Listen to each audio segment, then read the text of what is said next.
नमस्कार साथियों, आज के करंट अफेयर सेशन में हम कुछ महत्वपूर्ण बिंदुओं पर चर्चा करने जा रहे हैं। यूनेस्को जो संयुक्त राष्ट्र संघ का एक महत्वपूर्ण अंग है, यूनेस्को एक संस्था है, तो यूनेस्को ने अमूर्त सांस्कृतिक विरासत की सूची में कोलकाता की दुर्गा पूजा को शामिल किया है। अमूर्त सांस्कृतिक विरासत की सूची में कोलकाता की दुर्गा पूजा को शामिल किया गया है। अमूर्त विरासत सांस्कृतिक धरोहर की सूची में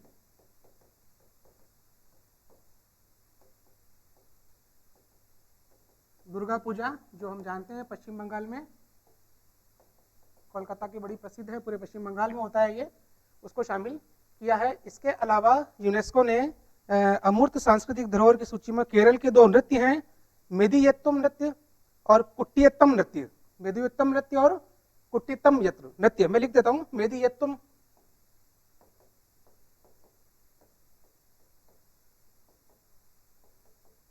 मेदियत्तु नृत्य और कुट्टियत्तम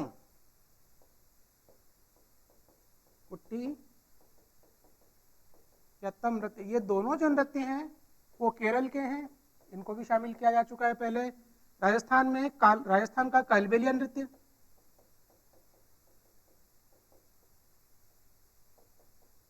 ये राजस्थान का है, इसको भी शामिल किया गया है। उसके अलावा योग, जो अपने भारत में प्राचीन योग पद्धति है, उसको शामिल किया है। नासिक, उज्जैन, हरिद्वार और प्रयागराज में जो कुंभ लगते हैं उन्हें शामिल किया है।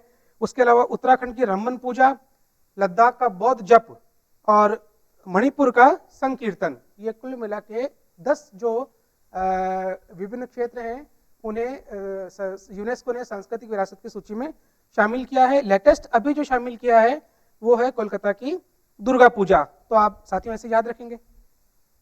कोरोना का सामूहिक टीकाकरण अभियान कब से शुरू हुआ था? तो 16 जनवरी 2021 से। और तीसरी लहर के वेरिएंट का नाम था ओमिक्रॉन। तीसरी लहर की वेरिएंट का क्या नाम था भाइयों? Omicron, B11529।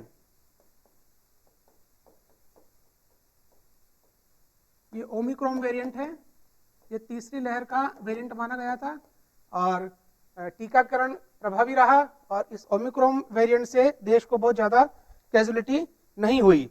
और 15 से 18 वर्ष के बच्चों का टीकाकरण अभियान शुरू किया गया था 3 जनवरी 2022 से। 15 से 18 वर्ष के बच्चों का टीकाकरण अभियान कब से प्रारंभ किया गया? तो 3 जनवरी 2022 से। ये आपको ध्यान रखना है। VLSRSAM, VLSRSAM, ये एक मिसाइल का नाम है। इसका पूरा नाम है vertical range short range surface to air missile. सतह से हवा में मार करने वाली मिसाइल है। ये नेवी के लिए तैयार की गई है, नौसेना के लिए। और प्रलय, ये सतह से सतह पर मार करने वाली एक और मिसाइल है जिसे तैयार किया गया, अभी टेस्ट किया गया। हाल ही में इसरो ने 34 देशों के 342 उपग्रह लॉन्च किए। इसरो आजकल एक व्यावसायिक संस्था भी बन गई है, न्यू स्पेस इंडिया लिमिटेड नाम से। ये जो संस्था है वो विश्व के अन्य देशों के उपग्रहों को भी अंतरिक्ष में स्थापित करती है। भारत में बहुत कम लागत आती है और बहुत सुरक्षित माना जाता है। तो किस देश के उपग्रह सबसे ज्यादा भारत ने हाल ही में स्थापित किए? तो अमेरिका, उसके बाद नाम आता है ब्रिटेन और कनाडा का, और तीसरे नंबर पे देश आता है जर्मनी का। इतने बड़े बड़े विकसित यूरोपीय देश और अमेरिकन देश, अमेरिका जो खुद है वो आजकल इसरो की सेवाएं ले रहा है। इससे पता लगता है कि हमारा इसरो जो है वो कितना आगे बढ़ चुका है, हमारा अंतरिक्ष मिशन जो है, हमारी टेक्नोलॉजी जो है वो कितनी आगे बढ़ चुकी है। नेक्स्ट,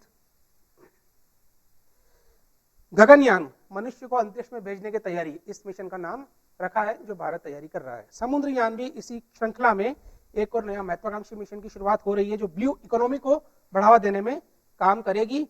और ये इसके लिए स्पेशल पनडुब्बी बनाई जा रही है, मत्स्य 6000 पनडुब्बी, मत्स्य 6000 पनडुब्बी। इस पनडुब्बी का जो काम है वो गहराई, समुद्र के गहराईतम प्रदेश में गोताखोरों को लेकर जाना ताकि वो सामुद्रिक विरासत जो है उसे पता लगा सके। अग्नि प्राइम, ये सतह से सतह में मार करने वाली मिसाइल है। अब अग्नि प्राइम की, अग्नि जो मिसाइल है उससे क्या खास बात है कि इसका नाम अग्नि प्राइम रखा है?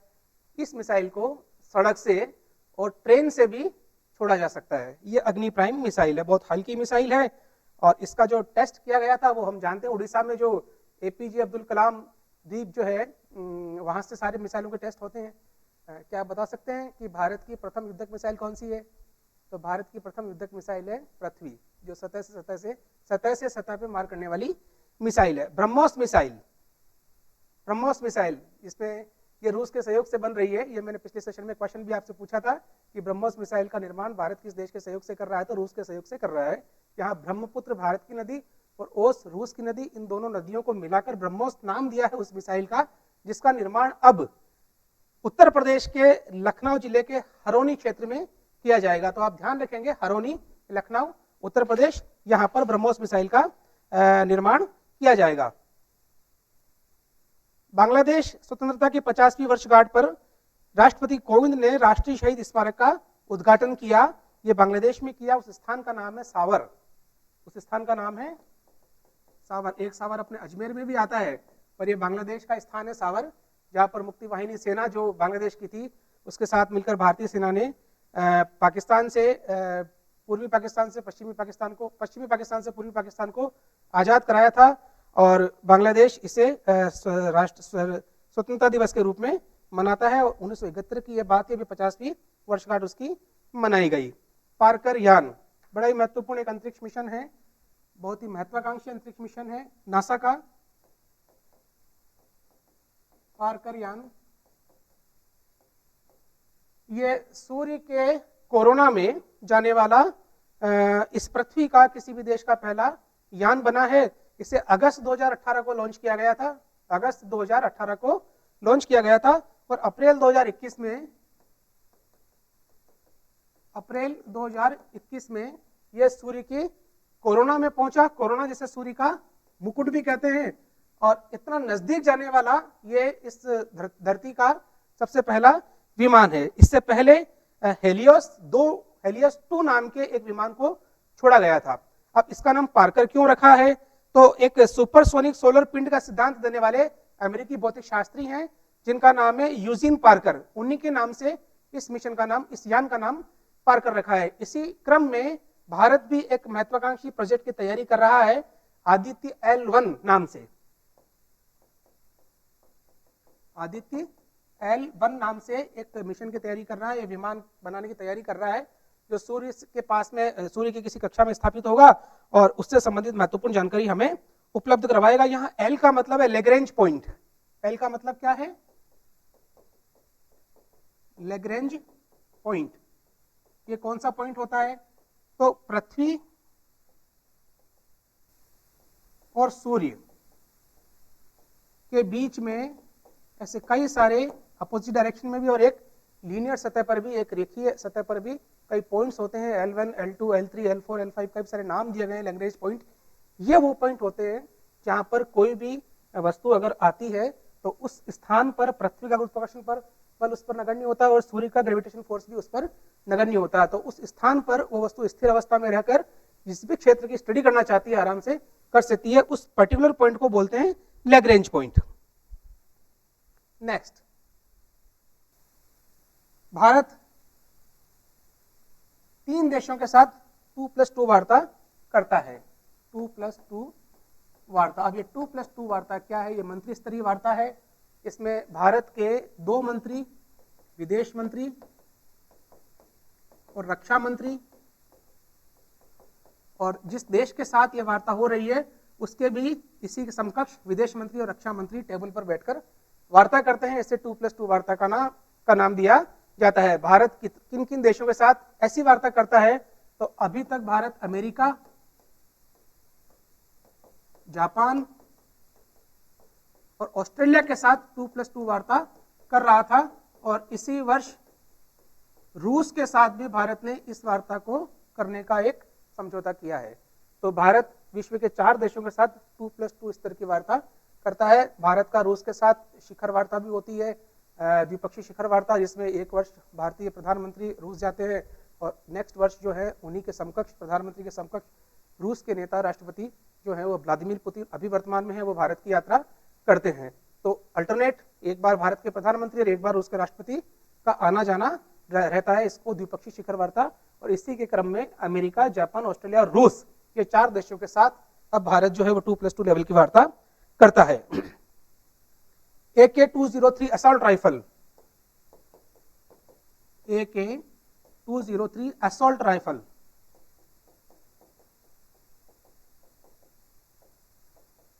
ये असॉल्ट राइफल जो है इसका निर्माण अब भारत में होगा, और कहां होगा तो अमेठी में। अमेठी के अंदर, अमेठी उत्तर प्रदेश का एक संसदीय क्षेत्र है, अमेठी एक क्षेत्र है जहां पर असॉल्ट राइफल AK-203 का निर्माण किया जाएगा। अल्बानिया, ब्राजील, घाना, गैबन व संयुक्त अरब अमीरात, ये जो 5 देश हैं, अल्बानिया, ब्राजील, घाना, गैबन और संयुक्त अरब अमीरात, इन्हें सुरक्षा परिषद की अस्थायी सदस्यता मिली है। भारत भी सुरक्षा परिषद का अस्थायी सदस्य है और वो लगातार अपना दूसरा वर्ष इस क्रम में पूरा कर रहा है। 31 दिसंबर 1988 भारत व पाकिस्तान के बीच एक ऐसा समझौता हुआ जिसके तहत दोनों देश अपने अपने परमाणु प्रतिष्ठानों की सूची का आदान प्रदान करते हैं। उसी क्रम में अभी भारत और पाकिस्तान ने अपने अपने परमाणु प्रतिष्ठानों का आदान प्रदान एक दूसरे से किया है। यह समझौता कब हुआ था तो 31 दिसंबर 1988। आपको यह चीज ध्यान रखनी है। 16 वर्ष के लंबे कार्यकाल के बाद एंजेला मर्केल, जर्मनी की महिला चांसलर, का कार्यकाल अब समाप्त हुआ। अब उनकी जगह पर 16 वर्षों के एक लंबे अंतराल के बाद नए चांसलर ओलाफ शोल्ज बनाए गए हैं, यह आपको ध्यान रखना है। प्रधानमंत्री आवास योजना जो ग्रामीण क्षेत्र में है, इसे मार्च 2024 तक बढ़ा दिया गया था और इस योजना का जो प्रारंभ था वो 2016 में हुआ था। केन बेतवा नदी जोड़ो परियोजना की 2 नदियां हैं जिन्हें आपस में जोड़ा जाने की मंजूरी मिल गई है। केन नदी का पानी बेतवा नदी में जाएगा, यह आपको ध्यान में रखना है। JWST अंतरिक्ष के ही क्रम में, JWST इसका पूरा नाम है जेम्स वेब स्पेस टेलीस्कोप। यह सबसे बड़ा टेलीस्कोप है। यह कनाडा स्पेस एजेंसी और यूरोपीय स्पेस एजेंसी के द्वारा तैयार किया गया था और नासा के द्वारा इसे अंतरिक्ष में स्थापित किया जाने की एक महत्वाकांक्षी परियोजना है। इसी क्रम में भारत का चीन में नया राजदूत बनाया प्रदीप कुमार रावत। ये आप ध्यान रखेंगे, चीन के साथ हमारे संबंध किस तरीके से चल रहे हैं वो आपको ध्यान रखना ही है। अभी ज्ञानपीठ पुरस्कार, साहित्य का देश में सर्वोच्च सम्मान ज्ञानपीठ पुरस्कार। ये जो पुरस्कार है ये 1965 से शुरू हुआ था और प्रथम ज्ञानपीठ जी शंकर कुरूप जी को मलयालम भाषा के लिए मिला था। साहित्य का पुरस्कार था। 8वीं अनुसूची में दर्ज जो भाषाएं हैं 22 भाषाओं में इसे नामित किया जाता है। अभी हाल ही में नीलमणि फुकन, ये असमी साहित्यकार है, इन्हें 56वां ज्ञानपीठ पुरस्कार मिला है। और दामोदर माउजो ये कोंकणी साहित्यकार है जिन्हें 57वां ज्ञानपीठ पुरस्कार मिला है। दोनों पुरस्कार एक ही वर्ष में डिक्लेयर एक ही साथ किए गए हैं।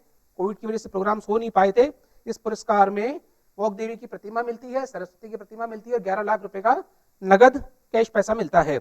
Order of the duck Gyalpo Bhutan का सर्वोच्च नागरिक सम्मान, जिसे प्रधानमंत्री नरेंद्र मोदी को हाल ही में दिया है। ये साथियों आपको ध्यान रखना है। चुनाव व्यय सीमा से कुछ एक निर्णय हुआ है कि लोकसभा क्षेत्र में और विधानसभा क्षेत्र में बड़े राज्य और छोटे राज्य में खर्च की सीमा को कुछ बढ़ा दिया गया है। तो लोकसभा का चुनाव होगा और वो अगर बड़े राज्य का संसदीय क्षेत्र है तो जहां पहले 70 लाख रुपए खर्च करने की अनुमति थी, अब उससे बढ़ाकर 95 लाख कर दिया गया है। और वहीं छोटे राज्य का जो संसदीय क्षेत्र था वहां 54 लाख से बढ़ाकर 75 लाख कर दिया गया है। इसी क्रम में विधानसभा क्षेत्र जो बड़े राज्य से संबंधित हैं 28 लाख पहले की राशि को बढ़ाकर 40 लाख किया गया है और छोटे राज्य इसे 20 लाख से बढ़ाकर 28 लाख किया गया है। यह आपको ध्यान रखना। ऑपरेशन गंगा, यूक्रेन में फंसे भारतीयों को भारत लाने के लिए चलाया गया एक अभियान जिसे नाम दिया गया ऑपरेशन गंगा। इसरो के नए चेयरमैन बने एस सोमनाथ जी। इसरो के नए चेयरमैन एस सोमनाथ। 2021 के लिए स्मृति मंदाना को वर्ष की महिला क्रिकेटर का पुरस्कार मिला है। आईसीसी ये पुरस्कार देती है। 2021 के लिए स्मृति मंदाना को वर्ष का महिला क्रिकेटर पुरस्कार मिला है और वर्ष का सर्वश्रेष्ठ क्रिकेटर का पुरस्कार शाहीन अफरीदी को मिला है और सर्वश्रेष्ठ वनडे क्रिकेटर का पुरस्कार बाबर आजम को मिला और T20 cricketer of the year का पुरस्कार मोहम्मद रिजवान को मिला है। ये पाकिस्तान के खिलाड़ी हैं और बड़ी अच्छी परफॉर्मेंस दे रहे हैं। वर्ष 2022 में प्रथम सफल प्रक्षेपण PSLV C-52 का किया गया है। वर्ष 2022 में प्रथम सफल प्रक्षेपण PSLV C-52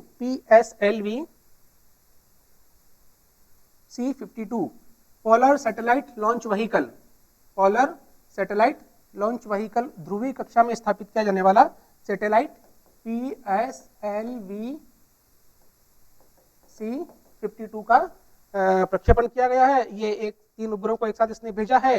इसमें सॉलिड और लिक्विड दोनों प्रकार के ईंधन का इस्तेमाल किया है। 11वीं सदी के संत रामानुजाचार्य की प्रतिमा का उद्घाटन किया गया है। रामानुजाचार्य जो परम दूर तमिलनाडु के हैं, इस प्रतिमा का उद्घाटन किया गया है हैदराबाद तेलंगाना के अंदर माननीय प्रधानमंत्री नरेंद्र मोदी जी के द्वारा, और उस प्रतिमा को नाम दिया गया statue of equality. Statue of equality, तो स्टैच्यू ऑफ यूनिटी जो सरदार पटेल की प्रतिमा को कहा गया, और स्टैच्यू ऑफ इक्वलिटी ये रामानुजाचार्य की प्रतिमा को नाम दिया गया है। वो पद्मासन अवस्था में बैठे हैं रामानुज जी, और काफी ऊंची तांबे से बनी, मिश्र धातु से बनी हुई उनकी ये प्रतिमा है, जिन्होंने किसी समय 11वीं शताब्दी में विशिष्टाद्वैतवाद का प्रतिपादन किया था।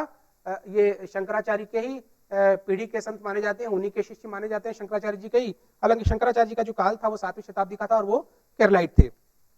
भारत व संयुक्त अरब अमीरात के बीच स्वतंत्र व्यापार हेतु व्यापक आर्थिक भागीदारी समझौता हुआ है, ये आपको थोड़ा सा ध्यान रखना है। एशिया का सबसे बड़ा बायो सीएनजी संयंत्र, एशिया का सबसे बड़ा बायो सीएनजी संयंत्र कहाँ लग रहा है मित्रों? इंदौर में, जहाँ के पोहे प्रसिद्ध है, जिसे मिनी बॉम्बे भी कहा जाता है। और स्वर साम्राज्ञी लता मंगेशकर का जो होम शहर है, सेबी भारतीय प्रतिभूति व विनिमय board, security and exchange board of India की पहली महिला चेयरपर्सन बनी है माधवीपुरी बुच। माधवीपुरी बुच, माधवीपुरी बुच, ये सेबी की पहली महिला चेयरपर्सन बनी है। माधवीपुरी बुच। ये सेबी का जो काम है वो शेयर बाजार, स्टॉक मार्केट पर नजर रखने का काम करता है।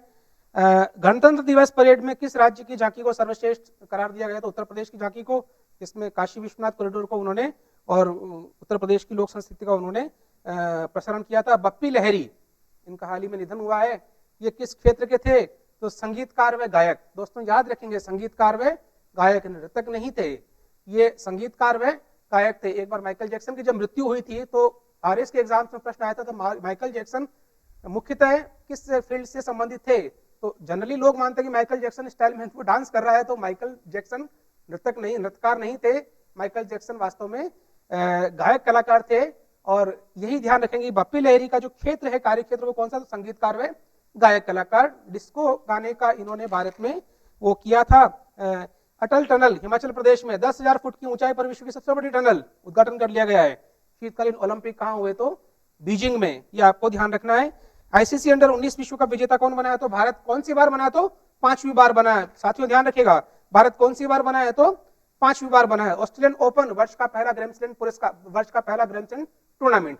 पूरे साल में 4 ग्रैंड स्लैम टूर्नामेंट होते हैं, इसमें सबसे पहला जो होता है वो उसका नाम है ऑस्ट्रेलियन ओपन।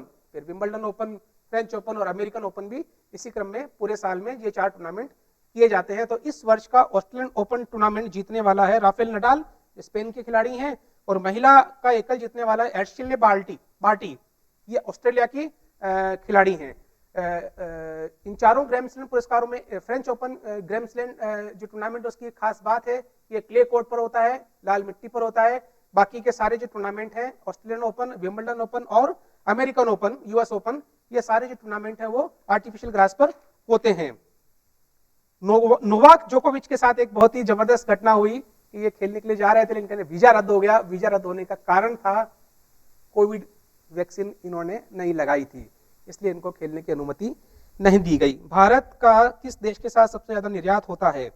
भारत किस देश को सबसे ज्यादा निर्यात करता है? तो सबसे पहला देश आता है यूएसए, सेकंड नंबर पे आता है यूएई और थर्ड नंबर पे आता है चीन।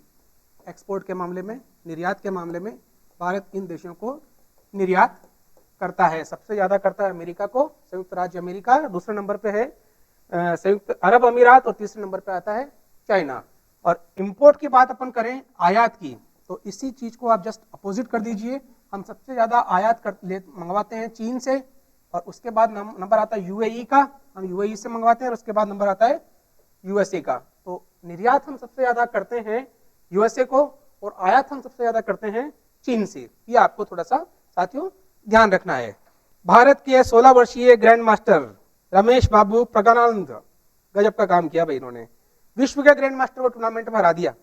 आईओसी इंटरनेशनल ओलंपिक कमेटी की मीटिंग 1983 के बाद दूसरी बार मई जून 2023 में मुंबई में होना प्रस्तावित है। तो आईओसी इंटरनेशनल ओलंपिक कमेटी की 2023 में मई जून में मीटिंग प्रस्तावित भारत के किस शहर में है? तो मुंबई एक सबसे बड़े टॉप ऊपर बसा हुआ देश है। प्रो कबड्डी लीग में दबंग दिल्ली ने टूर्नामेंट को जीता है।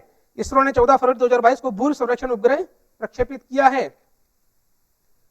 इसी क्रम में हम बात करते हैं साहित्य अकादमी पुरस्कार 2021 की। दया प्रकाश सिन्हा, सम्राट अशोक, नाट्य रचना इनकी हिंदी में Namita Gokhale, things to leave behind English में ये रचना थी, उनको मिला है। और मिथेश निर्मोही मुगती काव्य के लिए इन्हें राजस्थानी में ये पुरस्कार मिला है। ये थोड़ा सा आपको ध्यान रखना है। रंजन गोगोई की बड़ी फेमस किताब है जस्टिस फॉर द जज, जस्टिस फॉर द जज, एन ऑटोबायोग्राफी रंजन गोगोई जी ने लिखी है। ये किताब बड़ी चर्चा में रही है, आप ध्यान रखेंगे।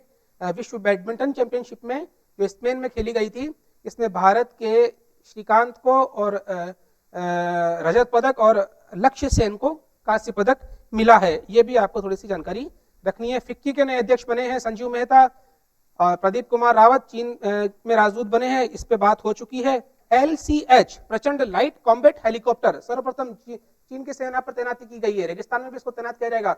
16,000 फीट की ऊंचाई तक जाने में सक्षम है और लेजर टारगेटेड ये लक्ष्य को भेद सकता है। ये पूरी तरह से स्वदेश निर्मित है। तो LCH प्रचंड नाम है। ये क्या है? तो स्वदेश निर्मित लाइट कॉम्बैक्ट हेलीकॉप्टर है। आपको ये चीज को ध्यान रखना है। 68वें नेशनल फिल्म अवार्ड में दादा साहब फाल्के पुरस्कार मिला है। 52वां दादा साहब फाल्के पुरस्कार आशा पारेख को मिला है। बेस्ट फीचर फिल्म का अवार्ड मिला है सुरुराई पोट्रू को। बेस्ट पॉपुलर फिल्म का अवार्ड मिला है तानाजी को। बेस्ट एक्टर का अवार्ड मिला है अजय देवगन, तानाजी और सूर्या सुरुराई पोट्रू को। और सर्वश्रेष्ठ अभिनेत्री का पुरस्कार मिला है अपर्णा बाल मुरली सुरुराई पोट्रू के में किरदार अदा करने के लिए। और सबसे ज्यादा 5 नेशनल अवार्ड मिले हैं सुरुराई पोट्रू को। ये थोड़ा सा आप ध्यान रखेंगे। एक महान एयरलाइंस जो ईरान की है, तेहरान से ग्वांगझू चाइना का एक शहर है, वहां पर एक विमान जा रहा था और अभी हाल ही में ये भारतीय जैसे ही वायु क्षेत्र में प्रवेश किया तो एक इमरजेंसी मैसेज उनको मिला है लाहौर से कि भी इसके अंदर बम है। तो पायलट ने नई दिल्ली के अंदर इसे उतारने की परमिशन मांगी। भारतीय अथॉरिटी ने सुरक्षा कारणों से नई दिल्ली में उतरने के लिए मना किया, लेकिन वैकल्पिक मार्ग उनको दिया चंडीगढ़ और जयपुर, लेकिन पायलट ने उतरने से मना किया। विमान ग्वांगझू अपने क्षेत्र में चला गया, कहीं कोई दुर्घटना घटित नहीं हुई। लेकिन ये एक बड़ा प्रश्न खड़ा हो गया कि पायलट ने इतना गैर जिम्मेदाराना व्यवहार क्यों किया कि जब खतरा आ गया था तो उसने चंडीगढ़ और जयपुर में उतरने के लिए क्यों मना किया, वो दिल्ली में ही विमान को लैंड कराने के लिए क्यों अड़ा रहा। ये एक जांच का विषय, राष्ट्रीय सुरक्षा से संबंधित एक बड़ी बात भी है। जिमेक्स 22 भारत जापान समुद्री अभ्यास बंगाल की खाड़ी में अभी किया गया है। किबिथु सैनिक चौकी का नाम जनरल विपिन रावत के नाम से रखा गया। जनरल विपिन रावत जो देश के पहले CDS हैं और जिनका अभी हाल ही में हेलीकॉप्टर दुर्घटना में निधन हो गया था। सशस्त्र बल अधिनियम ये नागालैंड और अरुणाचल प्रदेश में और भारत के नॉर्थ ईस्ट राज्यों में कई राज्यों में लग रहा है तो चल रहा है। तो नागालैंड और अरुणाचल प्रदेश में इस अधिनियम को 6 माह के लिए बढ़ा दिया गया है। यह भाइयों आपको ध्यान रखना है। राष्ट्रीय स्वैच्छिक रक्तदान दिवस कब मनाया गया? तो 1 अक्टूबर को राष्ट्रीय स्वैच्छिक रक्तदान दिवस मनाया गया। 5G की शुरुआत भारत में हो चुकी है। पहले चरण में देश के 8 शहर होंगे और 10 GB प्रति सेकंड की इंटरनेट स्पीड ये प्रोवाइड करवाएगा। Lalit Bhasin Indo American chambers of commerce के नए अध्यक्ष बने हैं। और RBI की नई मौद्रिक नीति बैंक दर, repo rate, reverse repo rate, CRR, ये जो सारी नीतियां डिक्लेयर करता है RBI, उसे मौद्रिक नीति के रूप में जाना जाता है। और 2022-23 में जो GDP की दर अनुमानित की गई है भारत की वो 7.0%। ये आपको ध्यान रखना है।